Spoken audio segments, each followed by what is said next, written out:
Chapter 2. Please believe me. I'm trying to help. The rest of the day was a blur. I couldn't stop thinking about the wild story I'd just heard. I thought the man was insane, but there was something I noticed in his eyes as I walked away. Horrific fear. I was a bit unsettled, but even more curious, so as soon as I got to my car, I looked a little more closely at the thick case folder sitting on the passenger seat. There were a few things that stood out. Jessica Hines survived but passed out on arrival and is listed as being in a comatose state due to blood loss and nerve damage. The ambulance report states she passed out upon arrival at the ER. She's been under since. In a witness statement from the hospital regarding the boyfriend, Gregory Cole, it stated he fell violently and mysteriously ill when he came to visit Jessica Hines later that evening, and he was also admitted. Why did this stand out? He was being charged for murder, but there was a small discrepancy in the timing of the initial statement taken from the victim, who was still in a coma based off of the most recent paperwork provided in the case files. I decided to make a call to the hospital before I got home to see if there were any updates on her status. Once she's awake, I can talk to her and hear her side. She could exonerate him if anything he's saying has merit, as wild as it sounds. The other glaring mistake is how he could have attacked her boyfriend when he was already in custody. There definitely were a couple of holes in the report, and it unnerved me a bit, so I decided to drive down to the hospital in the morning either way and see if Jessica had come to, and also speak with Gregory. Maybe he can help me fill in some of these holes. I checked my phone before I started the quick drive home. Danny's making pot roast for dinner and asked me when I'll be home. I texted her back letting her know I'll be there shortly. I started my car in good spirits, looking forward to the feast waiting for me at home, temporarily forgetting about the crazed man's story. I stopped by the liquor store near our house to pick up a strong Cabernet and drove home humming to the radio, just as I pulled into the garage. I could smell the sugary and spicy scent of nutmeg, cinnamon, and vanilla wafting from the candy yams she was stewing. My mouth was watering, but the thick folder sitting in the passenger seat reminded me I had one more thing to do before I could enjoy the delicious meal that awaited me. I called the hospital listed in the incident report before going inside. Figured it would be a quick call.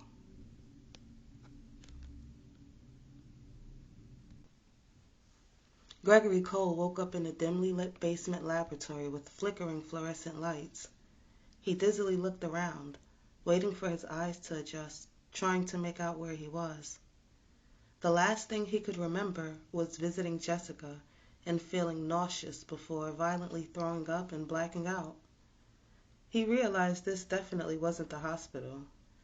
The air was thick with an eerie silence, broken only by the faint hum of the strange machinery that surrounded him in the cramped, dirty room. Someone was shuffling around behind a yellowing curtain with rusty stains splattered across it. Attempting to sit up, he realized he was chained to the gurney he had been sleeping in. Even more disturbing was the large bump protruding from his abdomen and all the tubes and needles connected to it and him, and instinctively he yelped out in surprise and horror. The dirty curtain was ripped open, and a short woman in a stained lab coat shuffled in. Her skin was the color of curdled milk, and she had brown eyes that almost looked black as she stared inquisitively at him while removing her surgical mask and headdress. Mr. Cole, you're finally awake. I knew the steroids would help speed things up. How are you feeling? What the fuck is going on? What is this? Who are you? Where the hell am I? Please, calm down, Mr. Cole. I understand you have many questions, but we have very little time to explain things if you want to survive. Quickly, I'm Dr. Svingunt, and I specialize in extraterrestrial biology. You are in my personal laboratory where I conduct top secret military experiments and trials. And you, my friend, are here to have an extraction surgery. No, no, this can't be happening. Where's Jessica? Like, this has to be a prank or something. I'm having a nightmare. Gregory struggled to pull himself up, just as Dr. Svengel approached him with a small syringe and jabbed him in the neck. His body instantly falling back onto the gurney, his muscles weak. They felt like gelatin, but he was still very much alert and conscious. Please believe me, I'm trying to help. This will calm you down temporarily, but not for long, because the embryo inside you is extremely resistant. And I can assure you, Mr. Cole, we are most definitely alone. Secrecy is most crucial in this field of work. Apparently you ate something you weren't supposed to eat, and now we are in a predicament where I have been called to rectify due to my very specific expertise and utmost discretion. Whether you believe me or not only is your life on the line, but the whole of humanity is at risk if this situation is not handled properly.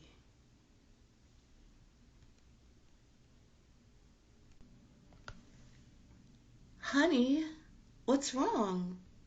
You're barely touching your food. I used your grandmother's favorite recipe for the pot roast, and you haven't even taken a bite of it. It was true. I had been pushing my food around the plate for the past half an hour, and was currently on my third glass of wine as I listened to my daughter and son excitedly chatter about the bake sale at school tomorrow. I glanced at my wife, who wore a look of concern, and took a quick sip of wine before responding. I'm sorry, Donnie. I just don't have much of an appetite. I'm a tad stressed out from work today.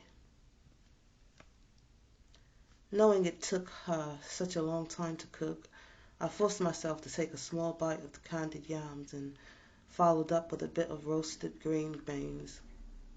I knew she'd spent the morning snapping and cleaning them after I went to work, and didn't want to hurt her feelings, even though eating was the furthest thing from what was currently plaguing my thoughts. My appetite had shriveled up as soon as I ended the call with the nurse at the hospital. Mmm, mm, mm, mm, mm, mm. This tastes even more delicious than it smells. Thanks, baby. I'm gonna have to bring some to work with me. I'm gonna be eating like a king for lunch.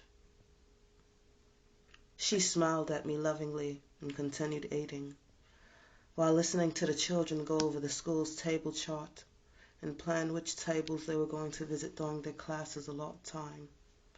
I smiled and listened as well, but not as closely. My mind was still reeling over what I'd found out from the call to the hospital. The holes in the stories became craters, and now I had even more questions, but I didn't know where to start, or more so, who to ask. I was told Mrs. Hines was still in a comatose state and unable to speak, and had been like this on arrival. There was no official statement taken as far as they saw. She had only had one visitor, her boyfriend Gregory Cole, who visited to bring her personal items and check on her status. That was puzzling to hear because I had a witness statement in my folder supposedly taken from her an hour after she was admitted. What unsettled me most was Mr. Cole's demise. I was informed he had passed away earlier that evening under mysterious circumstances. With a bit of monetary coaxing, I was given some strange details that were left out. He had been fine during the beginning of the visit. It was noted that as the attending nurse was changing Jessica Hines' IV, Gregory Cole told her he was feeling nauseous before grabbing a nearby garbage bin and vomiting profusely. She had told the other nurses that it appeared off color and had an extremely putrid odor, so she immediately ran next door to get the doctor that was attending another patient in the next room. When they returned, he was vomiting so uncontrollably he was gasping for air between bouts. Blood, bile, and fleshy chunks of matter covered the floor, and he passed out seconds after they entered the room. A cleaning team was called to the room, and Jessica was moved to a new one, while Gregory had been admitted to the intensive care unit on a different floor. He was in a coma, and his condition worsened. There were tests done to check for poisoning, but the results hadn't been concluded yet before he passed a few days later. The nurse I'd spoken to had actually caught a glimpse of him when they removed his body and stated in all her years there she had never seen anything like that. She claimed his stomach was grossly bloated and misproportioned. On his chest, she also noticed there were large veins almost protruding through the skin. The veins were a sickly greenish yellow color, and she said it almost appeared like they were pulsating visibly through his skin, but she had only gotten a quick glimpse before a blanket was hastily thrown over his body. He was pushed away into the morgue. Before hanging up, I told her, give me a call if there were any changes in Jessica's condition, and I cash-apped her the $100 I promised for the information. Oliver, you've drifted off again. Are you having dessert? I made strawberry rhubarb pie. I smiled and shook my head slowly. I almost gagged at the thought of her slicing into the pie, revealing the red, chunky globs of filling that so closely resembles the gore he had pictured covering the hospital floor when Gregory fell ill. My favorite. You're trying to plump me up, aren't you? I reached over and squeezed her hand lovingly. I really don't have appetite right now, so you can wrap up a slice for me and I'll have it later. Now, if you'll excuse me, I have some paperwork to go over before bed. Before she could answer, I leaned over and kissed her gently before excusing myself from the table. I went upstairs to my office and immediately pulled out the incident report and witness statement. I wrote down the officer listed as taking the statement and the 4 officers that responded to the scene. I planned to call the precinct first thing in the morning. This seemed like a good starting point. I also decided to go down to the hospital to inquire if the toxicology results for Mr. Cole were available. I don't know what I expected. Maybe if he was ill, there was no poison present, I could clear my client of at least one charge for the moment. I also couldn't shake what the nurse described she saw as they took Mr. Cole's body away. It gave me a queasy, uncomfortable feeling about what my client had told me. Had he been telling the truth? Should I go to the house? I heard my phone ringing as I slowly woke up from my uneasy sleep. The digital clock on the nightstand read 3:57 a.m. I had just missed a call. Luckily, it didn't wake Donnie up. It was an unfamiliar number, so I brought the phone with me to the bathroom, deciding to call him back after I'd finished spraying the hose instead of waiting until the morning. After washing my hands, I called the number back. It was the nurse from the hospital. She's awake now, and she's trying to talk.